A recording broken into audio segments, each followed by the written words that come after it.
Hello everybody and welcome back. Happy Sunday. And we're going to be starting chapter 32, Grand Circle. This is also another very long chapter. So just to let you know, what's going to happen is if it on my phone, if it hits 10 gigabytes, then it splits it and starts a new video, and that's what happened last time. So if you're watching this and you wondered what the hell the rest of it went last time, there is a second video, so go watch it. And on this time, if I'm talking and all of a sudden, whoop, I'm gone, there will be another second video as well, and I will post that as well. So the other one was about 12,000 words. This is about 11,800, so it's definitely possible the same thing could happen again.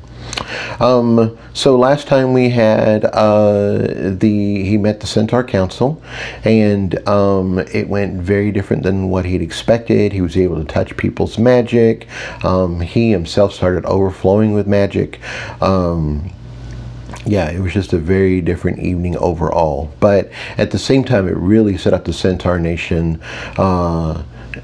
both emotionally and magically for a fantastic goodbye for them to go and start their training. Like they are in a great spot for this, and they're leaving as soon as the Grand Circle is over with the matrons. So, all right, so here we are, chapter 32, Grand Circle. The next day started out in a leisurely fashion, and I felt little bubbles of excitement start to rise. Today was the day we were headed home.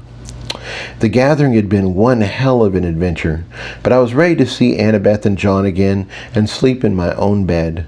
I was also very ready to wrap my legs around Tyler and sleep with him, if you know what I mean. Hee hee. Chicka bow wow. After all that talk about trading up and having an open relationship, I hadn't ended up sleeping with anybody. Part of that was just the way things had scheduled themselves.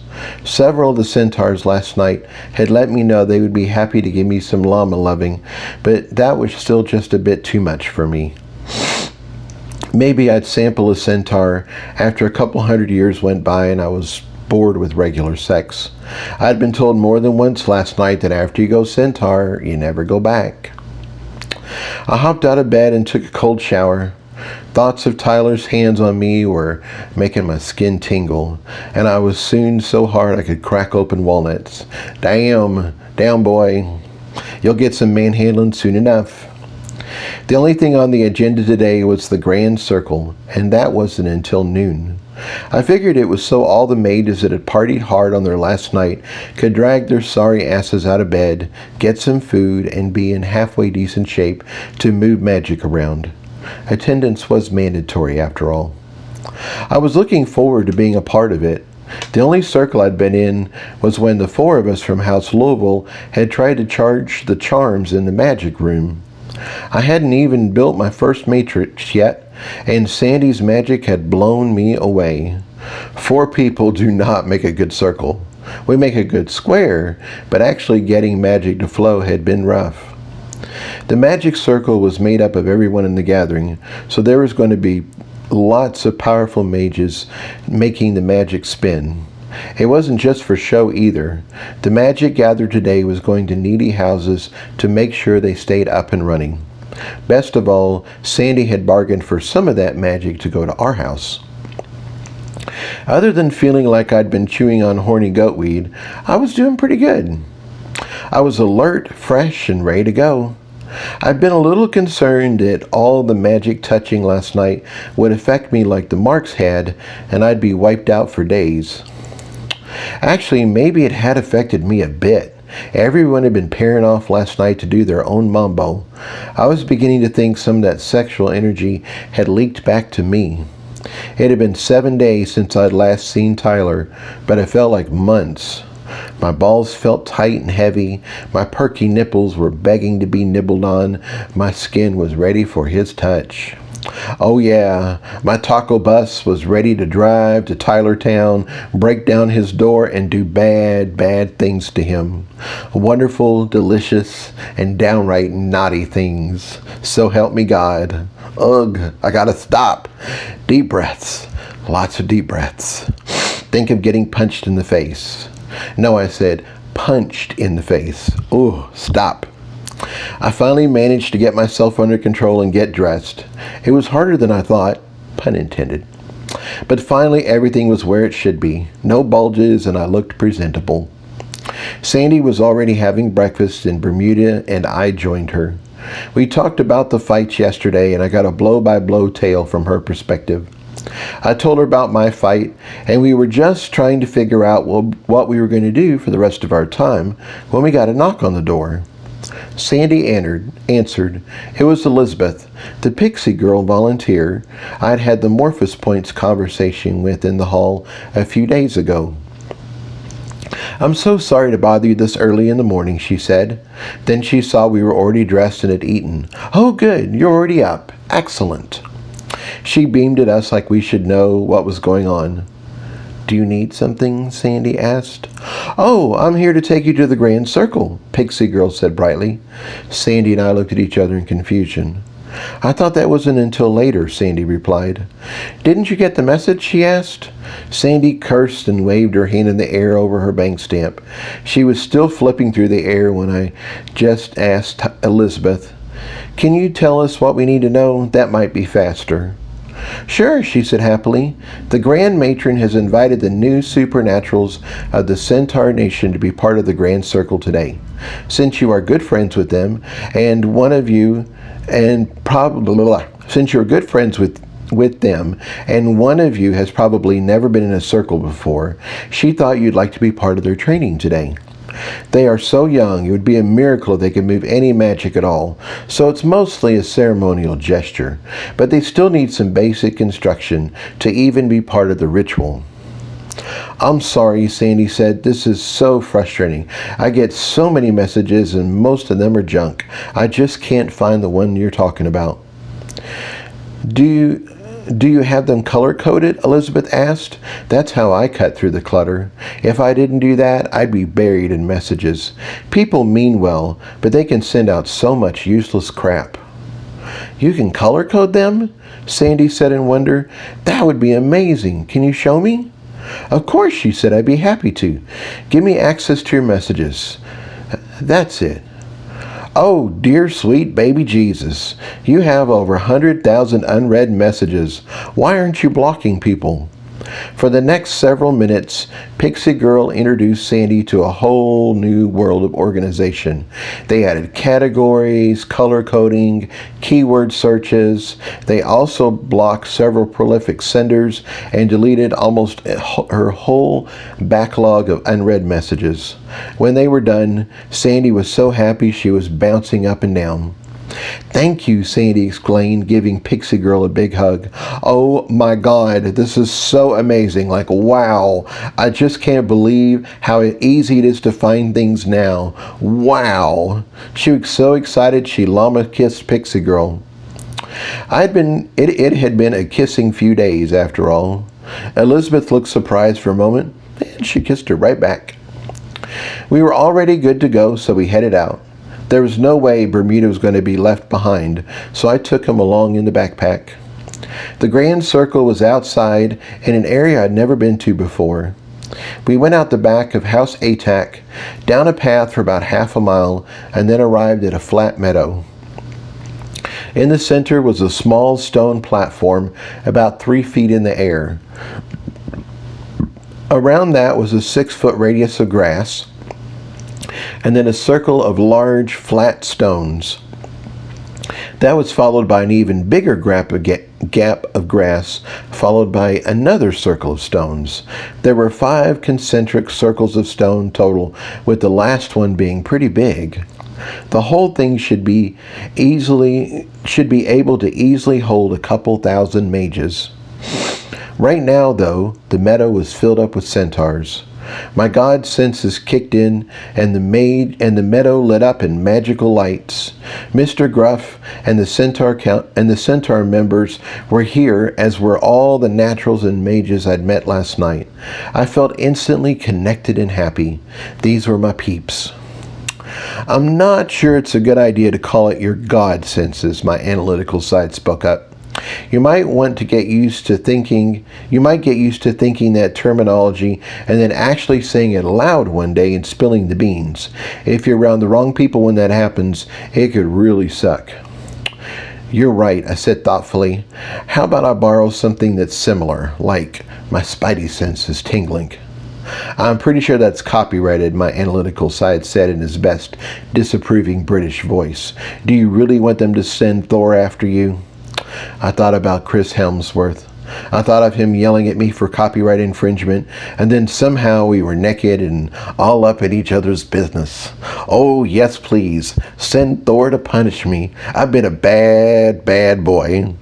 My analytical side gave a huff and rolled his eyes. Good God, girl, get a grip, he snapped. Keep it in your pants and come up with something else. How about calling it my divinity senses? Now you just sound like an old monk. I feel the spirit move me, I said mystically. You're going to get smacked down by a real god, my analytical side noted. Core caress? Nope. Magical fondling? Hell no. Titillating tickle? No. Remote touch? Nope. Oh, wait. That's not bad. My analytical side thought it over.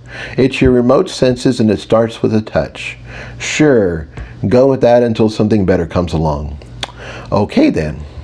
I scanned the field with my remote touch and recognized a lot of the centaurs from the party last night. I saw a house mage working with a smaller group of centaurs off to the side, and that's where Elizabeth took us. As we moved closer, I could hear the mage trying to explain to the centaurs how to move magic and be part of a circle. Her voice tried to sound soothing, but I sensed an underlying layer of frustration. Everyone do your best to touch your mystical haze. It should feel like smoke or a dense fog. For now, just try and sense your power. If you can't sense it, you can't use it. And we need to actually move that power today, if possible. Please don't get discouraged. This normally takes weeks of practice before you can reliably sense your magic. Elizabeth waved her hand and the teacher saw us. For now, just continue to work on your mystical haze. I'll be back in a moment. She broke away from the group and came over to us. Once she got close, Elizabeth introduced us. Sandy and Jason, I'd like to introduce you to Susan Hirati of House ATAC. She works in the convalescence wing for new mages. She helps them access their powers and gain a measure of control. Susan, you already know of them, but this is Sandy Felton and Jason Cole of House Louisville. We bowed in greeting to each other. Susan was a striking woman with full lips and large, expressive eyes. We chatted about our fights for a minute, and I got a sense that she was normally a patient person and a wonderful individual to have a conversation with. Right now, though, she seemed quite frustrated and at her limit. So how's the training going? I asked. It's going about as well as can be expected, she replied, which is to say, it's not happening at all. She took a deep breath, trying to center herself. I feel like I've been handed an impossible task. No, I know I've been handed an impossible task. I've been told to get these new supernaturals ready for a grand circle in a few hours, but they aren't even a week old. This is just insane. She took another deep breath. I don't think they were helping. Normally, mages spend months learning how to access their magic reliably. Then they learn their first spell and practice that over and over until they finally get a feel for spell casting. Then they learn the theory of circling, and finally they are allowed to be part of a circle. Even then, they are usually the only new participants and are closely supervised. This process usually takes a year of guided training for one mage. I have a couple hours for over 60 mages. It just isn't possible. She looked like she was ready to cry, and Sandy closed the distance between them, giving her a big hug. She seemed surprised, but then she gave Sandy a fierce hug back. I smiled internally. Annabeth had been a good influence on us. She was the world's best hugger, and she trained us to give a supportive squeeze without a second thought. Thank you, Susan said. I needed that. She drew herself up fiercely like she was trying to find the courage to go into battle again. I do see why the Grand Matron thought this would be a good idea. Being part of a grand circle is life-changing. Feeling the torrent of power and being bonded to that many mages feels like you're part of the universe. It affirms your power, your humanity, your place in the world. It is a rush like no other. The Centaur Nation is just now discovering their magic, and they have a huge crop of supernaturals that are leaving to begin their training. Sending them off with such a profound experience like this would be a wonderful start to their magical journey. On the other hand, they totally don't know what they're doing. If they totally don't know what they are doing, then that much magic would be scary as hell. They might completely disrupt the flow of the circle, and the whole thing could then become a 10-chariot pileup. Instead of a smooth flow, we just have wisps of magic going everywhere. Or worse of all, no magic going anywhere at all. It would really undermine their confidence and be a total embarrassment. Of course, it wouldn't destroy the Grand Circle overall, as their participation is really ceremonial. The mages from the gathering will be in the inner rings and will do all the work. It's just that I want the Centaur's first experience with magic to be the best it can possibly be. Her heart was certainly in the right place. I wanted this to be a good experience for the Centaurs too. She focused on me and realized who she was talking to. "Oh dear, Jason, I'm so sorry. I'd forgotten for a moment just how young you are. I'm sure you haven't been in a circle either. I didn't mean to present your participation as an impossible task. You are welcome to join our group, and we'll do the best we can. You seem to be a special mage, so maybe you can pick this up quickly." She gave me a hopeful smile and tried to look supportive. "Don't worry about me." I waved a hand dismissively. "I've already been part of a circle 3 times already."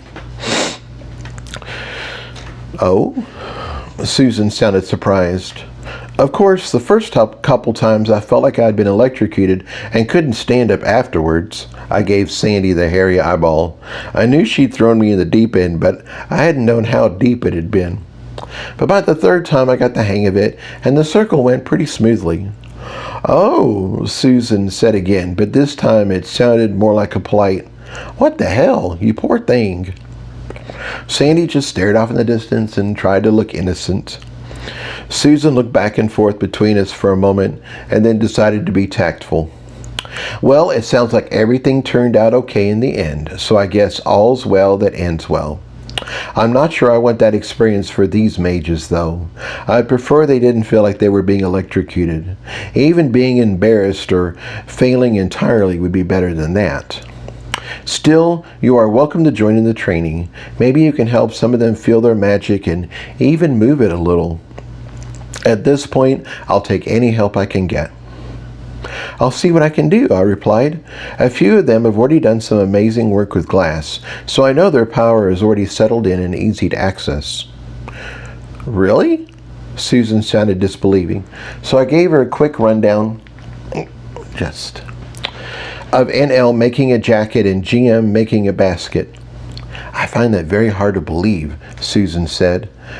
"Not that I'm saying it can't happen as you saw it for yourself, but that should be impossible for a brand new mage.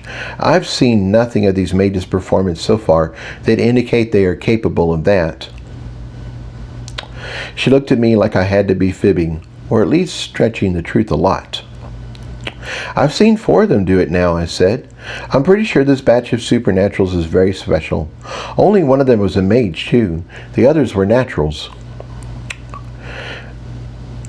"Now that is impossible," Susan snapped. She glared at me like I was pulling her leg, and she didn't have the patience for this right now. I looked over the centaurs she'd been working with and realized something. "Is that why you're only trying to train the mages?" I asked. Both Susan and Elizabeth looked at me like I had 2 heads for even asking such a thing. "Of course," Susan replied. "Only mages can be part of a circle. It's just not possible for naturals to move magic like that." I think you will find that centaurs are different, I told them. Or at least this group of centaurs is.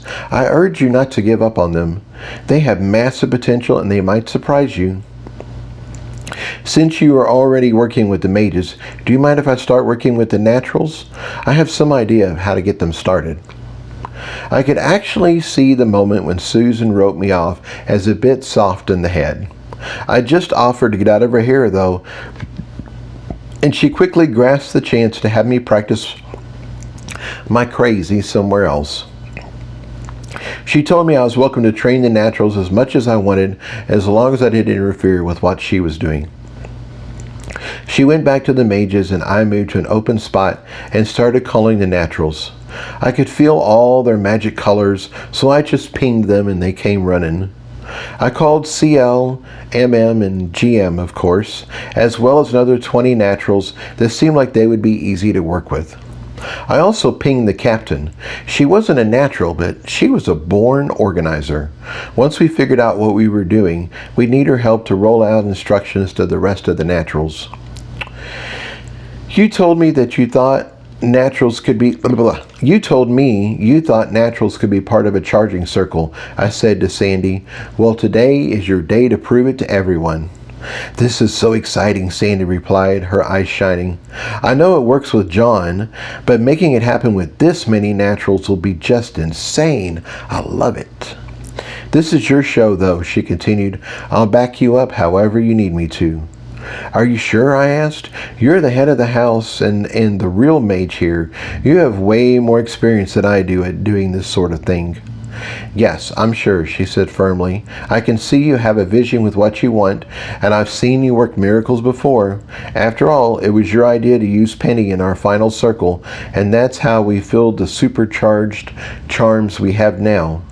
Plus, you're on Rado to every centaur here, and already have a special bond with them. They believe in you like no one else. So if you say they can move magic, then they will make it happen. The centaurs quickly arrived, and once we got through our hugs and llama kiss greetings, I explained to them what a charging circle was and how it worked. They thought that sounded pretty simple, so we all joined hands and made a wide circle. Sandy, if you would be so kind as to start us off, I told her, go for a flow that is strong enough to feel, but isn't too powerful. She nodded and kicked it off. Soon I felt a pleasant flow of magic entering my right hand and exiting my left. Our circle was large enough and interesting enough that we started attracting a lot of attention. Fortunately, the captain and her guard took over and let everyone know they could watch, but they couldn't interfere. I gave her a grateful smile and she grinned back. I really think she liked telling people what to do. Can everyone feel that? I asked loudly and received lots of nods. I was pretty sure they could because my god senses had felt their magic lighting up. Remote touch, my analytical sight snapped. Oh, right, sorry, I sighed. God sense was such a better description. Okay, I yelled. Now I want everyone to try increasing the flow. Pull the magic from your right and push it out to your left. The beautiful flow of magic turned into a very choppy stream. Some centaurs were pulling, some pushed and pulled all the wrong way. Some lost the feeling entirely and the magic had to flow around them. Okay, stop, I yelled again. It took a moment for everyone to settle down. Then we broke the circle. Had everyone shake their arms to reset their magic feeling.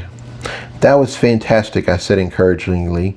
I know for many of you this is your first time actually feeling the power you have. I hope it was exciting and wonderful. I got lots of enthusiastic nods and smiles. Now, everyone did a great job helping the flow, but it wasn't synchronized.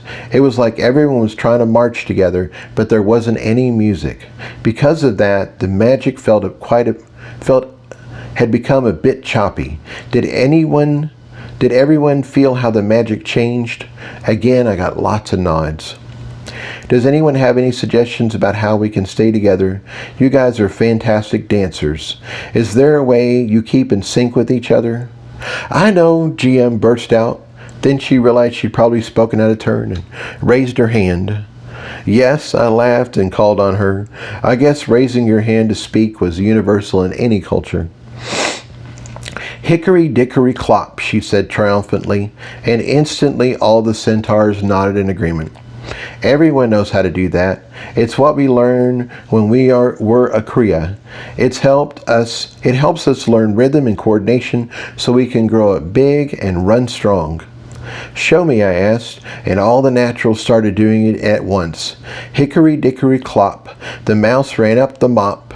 The mop fell down and broke his crown. Hickory dickory clop. While they were singing, the centaurs were doing a simple dance. They tapped their feet on one side until they hit the end of the line, and then they did a little double step. The next line, they switched over to the other side. The best thing was they all knew it, and they all did it in perfect time. I think that will work well, I said. When you're tapping on your left, let the magic flow in from the right. When you're tapping on the right, let the magic flow in from the right. When you're tapping on the left, let the magic flow out on the left. Everyone indicated they understood, and we started again. Sandy started the magic flowing, and it flowed smooth and easy.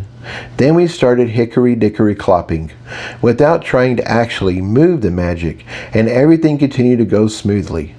If anything, the magic flowed even better. It was like being in motion helped their magic move easier. When we added the push and pull, it went much better than the first try, but there was still choppiness. Some of them were still doing it backwards, and that caused ripples in an otherwise lovely stream.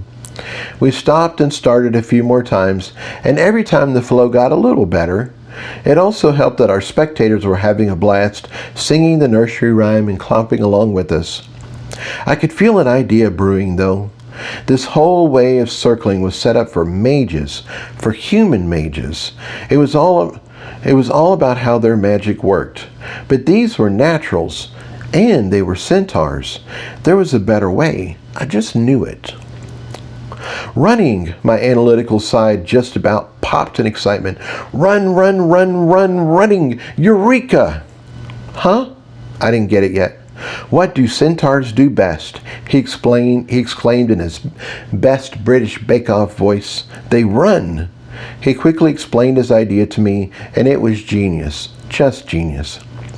Eureka, he asked. I'm not sure it's quite as big a discovery as our shields, I said thoughtfully. But this is going to affect a lot more people, he replied. So true. Eureka it is. We threw off our clothes and ran naked through ancient city streets screaming, Eureka! Eureka! My imaginary street people looked at us like we were crazy. But we didn't care. We were having a Eureka moment. Jason, Sandy gave me a shake. Are you in there? What? Oh, yes, I'm good, I replied. I know that look, Sandy smiled. You have another idea. You better believe it. I switched my attention to the waiting centaurs. Okay, we're going to try it again, but this time we're going to try it in a different way. You all are naturals, which means your magic is expressed through your bodies. What we're going to do now is include more of your physical selves. What we were doing before was fine, but it only uses the magic in your arms and your chest. The entire rest of your body was left out of the flow. So what I want you to do now is turn to your right and line up nose to tail in a big circle. That was accomplished pretty quickly. Okay, now I want you to put your hands on the rump of the centaur in front of you. You can give them a friendly pat if you want, but not too friendly. That got a laugh. Now, I want you to feel the magic entering through your hands, moving up your arms, down your chest and stomach, through your llama side, and out your backsides to the centaur behind you. Got it? It was pretty simple, and everybody nodded that they had it. I now turned to Sandy. We're going to do it a bit differently too. Instead of going hand to hand in a circle like we've done before, we're going to put both hands on the rump in front of us and have the magic flow through both hands, down our bodies and out our waist to the person behind us. Sound good? Oh yeah, she replied. This is going to be fun. I'm excited to try something new too, even though I'm only human. The way we turned, she was in front of me. So she put both hands on the centaur rump in front of her. I put my hands on her waist, and the centaur behind me put his hands on my waist.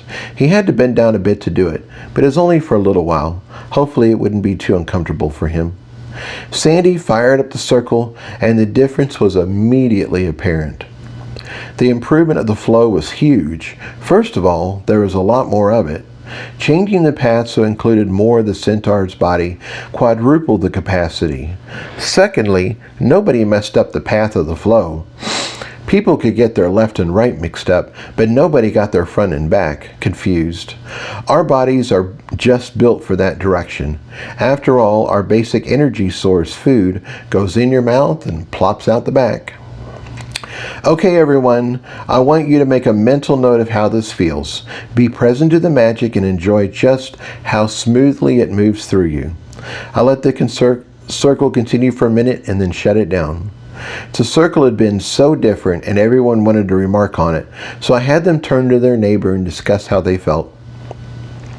I really did it so I could touch base with Sandy and see how she was doing. So how was it? I asked her. That was so different, she said, her eyes shining. I can't believe something as simple as that felt so much better. Before, it felt like I had to push it, like I was tugging on a rope with my right hand while pushing to close the door with my left. This way wasn't like that at all. It felt smooth. It felt so much more natural. This also gives me an idea for a circle when it's just a few of us again. What if we laid on the ground and went head to feet? Then magic would flow all the way through our bodies from head to toe. That could be a game changer. Sandy was practically bouncing with excitement. I think she wanted to grab a group of human mages and try that right now. I quickly reminded her that the idea would look horribly undignified, and I doubt any human mages here would want to try it. Also, I still had additional things I wanted to try with the centaurs. Okay, everybody, I yelled, let's circle up again.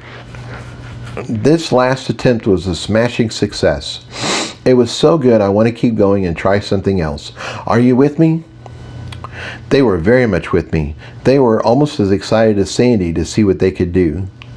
Wonderful, I told them. I want to try including even more of your bodies. More of your bodies, even if they aren't in the direct path of the magical flow. I noticed that when we were doing hickory dickory clop before, it helped our flow. I don't know if it was just because of the rhythm or if it was because we were moving, but I'd like to try it again with our new configuration. If I might butt in here, the captain interjected. Of course, I replied. What did you have in mind? Apparently there was an upgraded version of the clopping we'd done before. It was designed to be a simple marching rhythm for when a group of centaurs needed to move together. It was perfect for the head-to-tail configuration we were using now. We fired up the circle, and once again it made a difference. Not as big as going nose to tail, but it still helped. The flow now had a beat, a pulse. It called me to prance. The magic started to feel alive. I had everyone pay attention to the flow and memorize the feeling again. Then I called a halt. It was time for the last piece of the puzzle. Thank you everyone for your participation so far. I think everyone now has the feeling of their magic and how it moves. Up to this point, Sandy has been starting the magic flow and keeping it going. She won't always be with you though, so for the next and final step, you are going to learn how to get the magic flowing yourselves. I thought they might feel nervous about it. To me, this was a big step. They were changing from passive magic transfer to actively being part of the spinning circle. The looks I got back, though, were ones of excitement and confidence. Maybe I was overthinking this. It was probably best to just keep it simple. Moving magic is similar to something you do every day. It's just like running. Except instead of running with your body, you're running with your power. When you're running with your body, you're flexing your muscles and it propels you forward. You can feel the wind flowing over you, just like you felt the magic earlier. We're going to start again, and I'm going to have Sandy get the flow going. Then she's going to cut her power, and you guys are going to run with it. Literally. I laughed, and only a few of them got it and laughed with me. It was probably a good thing I wasn't trying to be a comedian. We formed the circle and started clopping. Sandy got the power started, and soon we had a nice smooth flow going. "Okay," I yelled, "start running with magic." I thought we might have a rough start with only a few centaurs getting it, and we'd have to try this a few times before we were successful. Instead, almost all the centaurs picked it up the first time, and the flow took off fast. It was exhilarating. They were used to running full out, so they moved their magic the same way. The flow was swift and smooth. I felt like we were shooting down a never-ending roller coaster ride. "Are you pushing it all?" I asked Sandy. "Nope," she said proudly. "This is all the centaurs. Aren't they just amazing?" She laughed at the sheer joy of it all. I let everyone run for a minute, and then I shut it down. "Congratulations, you did it," I yelled. Then I gave my best imitation of their warbling cry and jumped up and down. My little celebration caught on, and soon they were all hooting and prancing around. I totally enjoyed the moment, but all too soon we had to get back to work again. You guys did amazing, just amazing. I can feel your magic, and you have all the tools you need to perform your own charging circle. We still have work to do, so we got to get going again. Let's run this circle again, but this time I'm going to focus on the technique and tune it up as much as I can. After that, we'll start adding new naturals into the mix until everyone is ready for the grand circle. For now, get back to your places. The circle quickly reformed, but this time I stayed out of it. Sandy, start us off. This time I didn't give any additional prompts, as the centaurs took over on their own. They immediately started the advanced hickory-dickory clopping, and in short order they kicked in their magic running and took over the spinning from Sandy. I stayed in the middle of the circle and expanded my senses. I spent a moment with my magic sight, just monitoring the flow and looking for any ripples or disturbance. Once I was sure of what I saw, I extended my remote touch to feel how each of them was working with their power. They were all doing well, but some of them were doing very well, and one centaur, CL, was doing exceptionally well. His flow was perfect, and the kick he was getting from his power was head and shoulders over everyone else. I reached out and touched him, and I could tell immediately why he was so good. His sense of what was right had kicked in. He'd organized his rhythm and flow, and now it was just perfect. "You thought you were going to be in a disadvantage," I laughed with him, "but look at you now. You're doing the best out of everyone." "It does feel really nice," he imaged back. "It feels like when I clean a room and everything is where it's supposed to be. There's a sense of satisfaction, like all is well with the world. Moving magic this way feels like that." "I think your organizational talents are going to translate very well to the magic world," I said proudly. "Now, do you mind if I borrow this feeling and teach it to the others?" He quickly agreed, and I started moving around the circle and touching the other centaurs. I wasn't doing a full exchange of emotions and ideas like last night. Instead, I just sent them the feeling of how CL did it. How he was so smooth and organized. How he kicked the magic behind him so powerfully. I overlaid his feelings over their own, and the improvements just happened. It was sort of like when I'd been able to actually feel how Tyler punched and moved. I wasn't just seeing it and trying to imitate it, I'd actually felt it. And feeling how it should have been done had saved me years of inefficient practice. Touching all the centaurs in the circle took very little time, but the improvement was significant. The magic practically flew, and it was so powerful I was starting to see it light up the air. The centaurs were not going to embarrass themselves now. I stopped the circle and added in some new centaur naturals. They'd been watching us figure it out, and they were excited to experience the circle for themselves. I added in one new natural beside every experienced natural, and that doubled the size of our circle. We spun up the circle a few times, and the new naturals quickly caught on. I was happy to see the experienced naturals helping any new naturals that didn't pick it up easily. Then I got a fresh feeling from CL and went around everyone again, imparting his experience and organization. We doubled the size of the circle yet again, and now we were starting to run out of room. So we took over one of the smaller stone rings in the middle and used that. I thought it would be harder to spin as we added more centaurs, but instead it became easier. We doubled the number of participants again, and now we were over 160 naturals. The crazy thing was, there was still a lot more to add. How many supernatural centaurs were there? I added in all the remaining naturals, and I lost track of how many centaurs we had in the circle now. It was over 250 for sure. I also became aware that there were a bunch of naturals and mages present that I hadn't touched yet. How had that happened? I thought all of the awakened centaurs had been at the ceremony last night. I worked with the last of the touched naturals before I found out. Mr. Gruff and a few of the council members have been waiting patiently to speak to me. I turned the circle over to Sandy for a moment and then headed over to see what he needed. "Greetings, Unrado," he rumbled. "I know your time is precious, and the event of the Grand Circle is fast approaching, so I will be brief. Once word got around of how you blessed the centaurs at the ceremony last night, those that had not been tested at the shrine became even more motivated to see if they would transition. The hope was that they would be able to transition and receive your blessing while you were still here. We thought the line for the shrine had been as organized and as fast as possible, but the demand caused us to go even faster. They started running through the shrine at full speed, and if it chose someone, the line didn't stop. There was one point where we had 5 centaurs transitioning all at the same time. It got pretty wild, but now we've put almost our whole nation through the shrine, and that is why there are so many new supernaturals here today. I'm here on behalf of the council to request that you bless as many of the centaurs as possible. I know your kind words and encouragement would make a huge difference with them."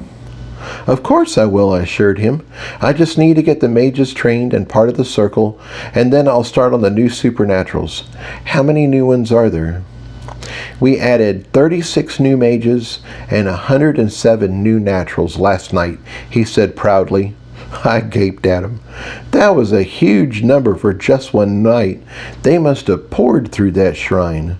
"So how many are there total?" "In total, we have 462 supernaturals, 96 mages, and 366 naturals." "Wow," I explained, "just wow. That is awesome." "We are very proud," he said. "I could say a lot more, but I promise to keep it short." "I better get to work then," I said. I was being lighthearted and slightly joking, but Mr. Gruff nodded very seriously, and I became serious myself as I realized I really needed to get to it. "Before you go, I just wanted to assure you that we are taking care of all your packing," Mrs. Gruff said. He gave her a look like, "Don't slow the boy down," but she just ignored him. Clearly, he was not the boss of her. "Thank you very much," I said sincerely. I hated packing, so if the centaurs wanted to pack all my stuff, then I was nothing but grateful. "We understand your house will get a transfer room soon," she continued. "We boxed up all the clothing that NL made for you and Sandy, and we will send them over as soon as the new room is ready." She paused, like she wasn't sure if she should say something. Then she grinned and said it anyway.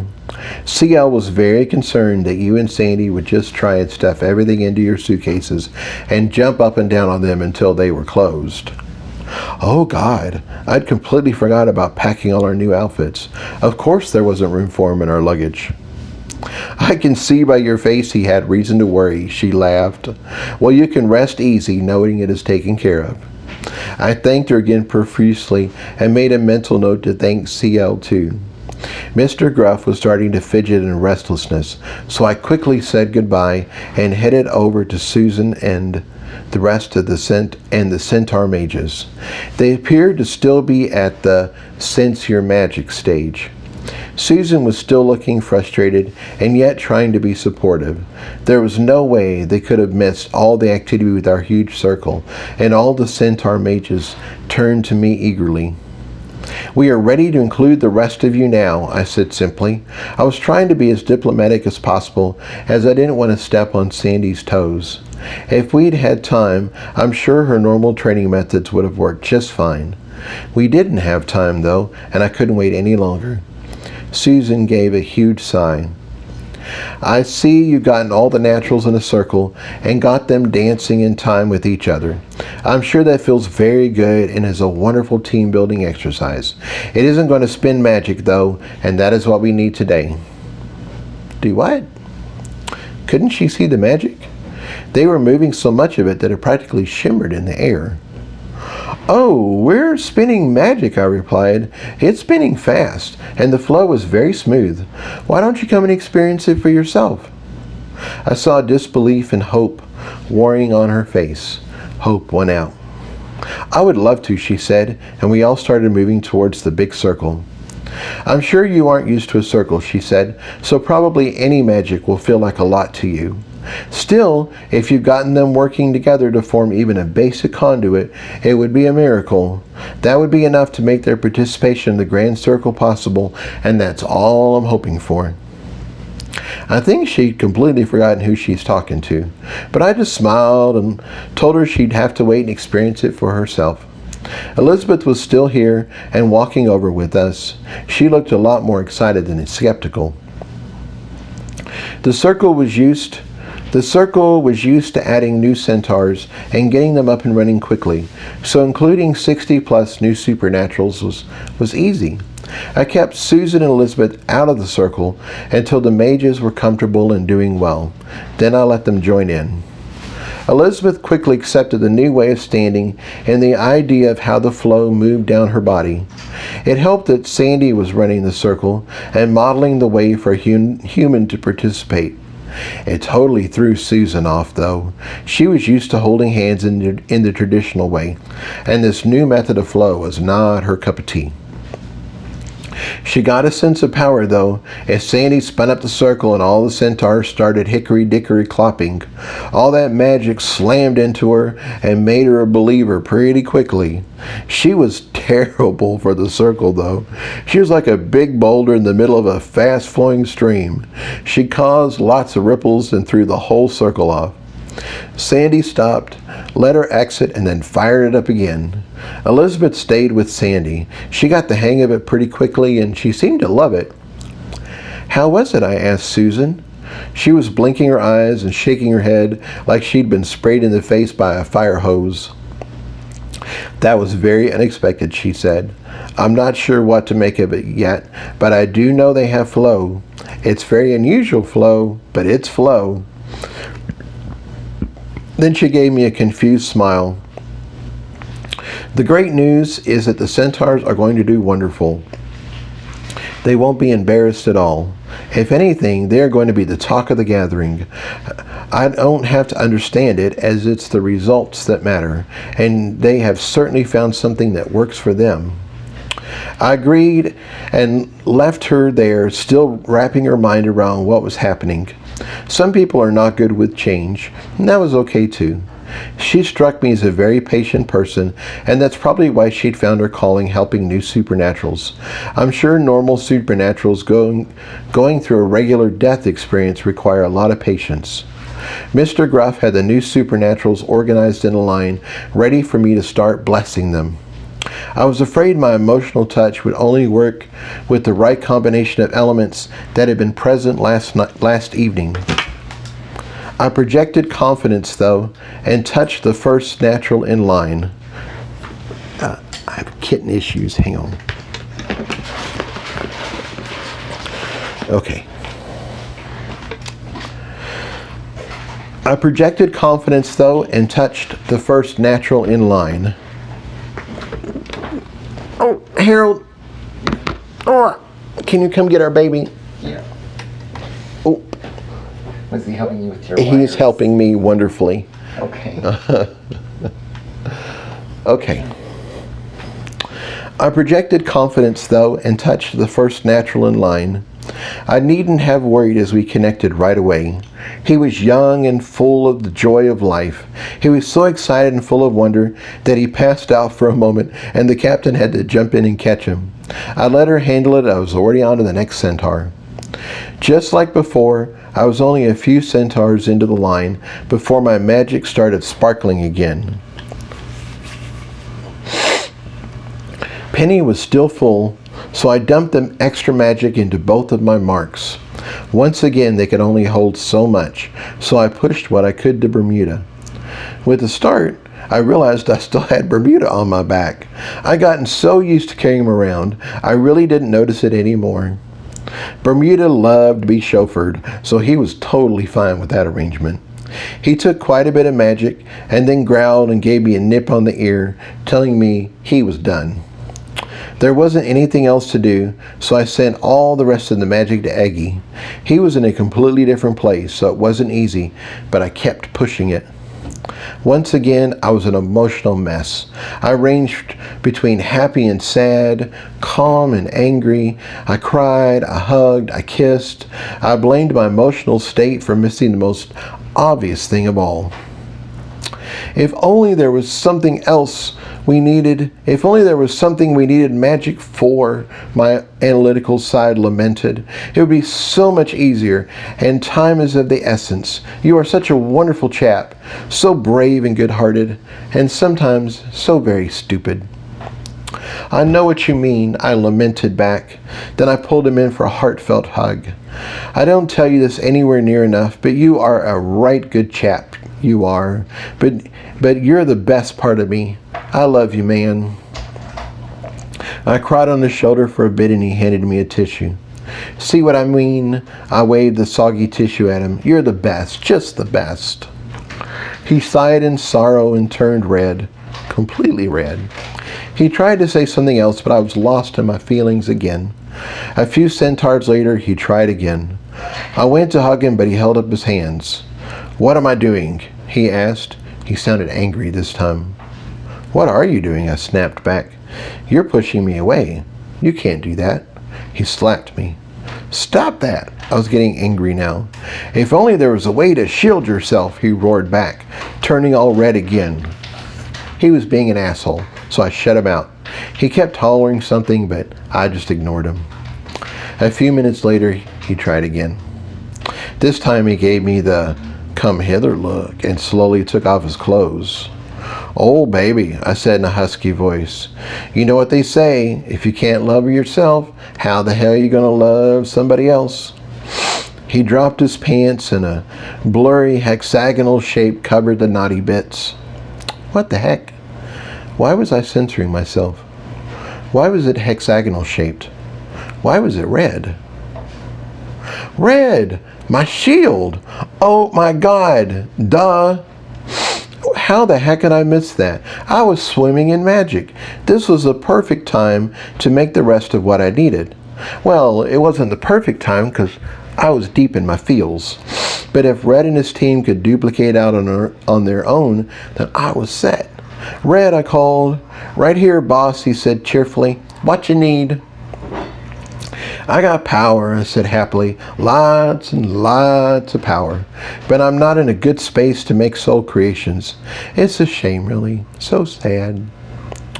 You do seem a bit wobbly, Red agreed. Want us to finish building the rest of your shield for you?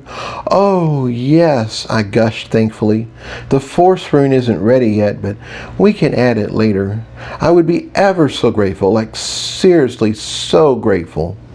I would have hugged him if I could and maybe cried on his hexagonal shoulder a bit. Instead, I sent my extra power to him. I sent a lot of power to him. No wonder I was feeling emotional. I thought I was pushing everything to Eggy, but I'd been holding on to more than I realized. At some point, everything came back into focus again, and I realized just how emotional I'd been. It's like I'd been really drunk and hadn't realized it. Thank you, I told my analytical side. Don't mention it, he said as he got dressed again. It's only my dignity. I'm supposed to be your thinking side, and here I am, pouring myself out just to get a simple idea through your thick skull. Sorry about that, I cringed. I should have known I would have to speak to your little head to get your attention, he sighed. I'd like to think that I am the higher center of learning, the one that reasons, appreciates the heavens, understands a well-written sonnet, and unravels the mysteries of magic. And yet, somehow, I'm lower than a pair of balls. I really do appreciate you, I said placatingly. You've saved me many times, and you really are all those lovely things you mentioned. He sniffed disdainfully, finished getting dressed, and turned to go. We will never speak of this again. Agreed, I said quickly, then I'm zipping my lips and throwing away the key. He gave me one last hairy eyeball, then he turned and walked away with as much dignity as he could muster. I really needed to be careful with this new God-touching, emotional magic thing I had going on. I was in a safe space with good centaurs, so I wasn't that worried. But that might change in the future. If I touched someone truly malicious, how would that affect me? Would I go all serial killer? For that matter, how did I know that what I was doing right now wasn't changing me on some level? It was a scary thought. I was sharing a great deal of who I was with each centaur I touched. I guess it was like meeting new people and becoming friends. That changed you a bit.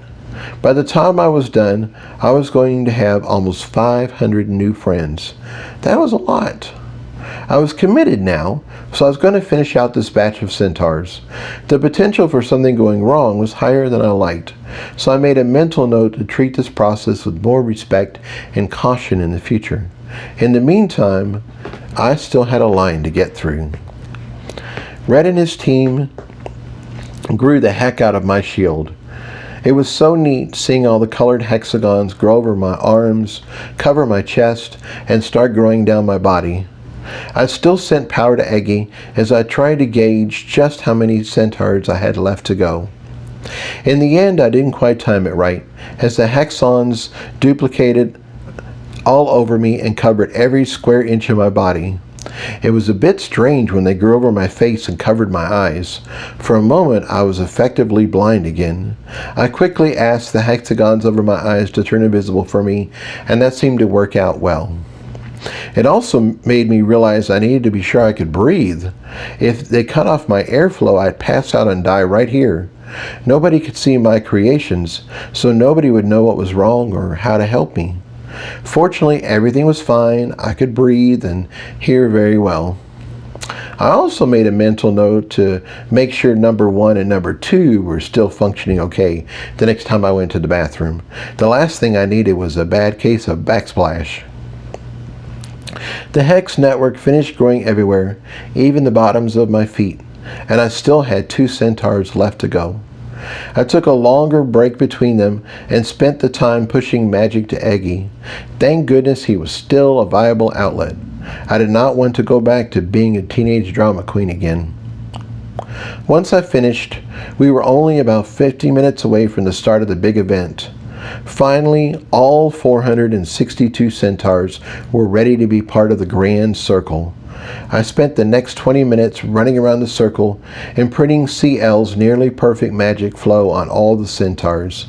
I also touched up on any of the other centaurs that were still having problems. At that point, we decided to take a small break. The mages from the gathering were going to show up very soon, and I wanted to keep just how good they were as a surprise. Sandy and I hung out with CL, NL, MM, and GM, and it was so nice to just be together again. We'd already said our goodbyes last night, so this was bonus time. I loved every minute of it. The mages from the gathering started showing up, and it felt like no time at all before it was time to start. All the centaurs received curious looks from the mages, but once they found out what was going on, most of them offered congratulations and lots of advice. It seemed like the general consensus was that the mages were excited and happy for them, but also nervous that this would be too much too soon and blow them out of the water. Nobody wanted to go against the Grand Matron, but most of them weren't sure this was a good idea. At exactly 12 o'clock noon, the Grand Matron appeared, walking down the path to the circle. The mages started clapping and all the centaurs joined in. I felt bubbles of excitement. The big event was starting. The Grand Matron didn't speak. Instead, she gave everyone a serene smile as she calmly walked through all the mages, across the circles, and onto the stone platform in the center. She turned to regard us and unleashed her magic just a tiny bit. It was nice because this time I didn't feel like it was hard to breathe. Instead, I felt a tingle of magic in the air, like I was a kid and it was Christmas morning. From ancient times, each mage was a nation unto themselves, living on their own power, rising and falling according to their own abilities. Her words rippled out, flowing over us like a benediction. We were singular until we discovered the circle. Then we were plural. We became a brotherhood, able to pull power from the air to defend ourselves. We became a sisterhood, supporting and nourishing of our tribe. We look to our sisters and brothers as we form the circle today and affirm our support for each other. We affirm who we are and our place in this world. Today, we join together in the grand circle to become a lodestone as we gather and handle the very powers of creation. Today, our powers are magnified. Today, we reap a harvest that will sustain those in need. Who will join me? Who will celebrate their heritage? Who will join me in this grand circle? I will join you, the mages chanted back, and I quickly echoed them. This whole thing was clearly a familiar ritual to most of them. Then let the first circle be joined, the Grand Matron called, and some of the mages stepped forward and moved into the first stone ring. I didn't know most of them, but Seaful was easy to recognize. When had he gotten here? I looked around and realized the Lagarelle hadn't come up the path. Instead, they'd walked in from the fields surrounding the circles. Oh, no wonder I'd missed them. Once the first circle was complete, the Grand Matron spoke again. I'm looking at the time and we are for sure going to go over. So I'm going to stop, start a new one, and I'll see you in the next section. Okay.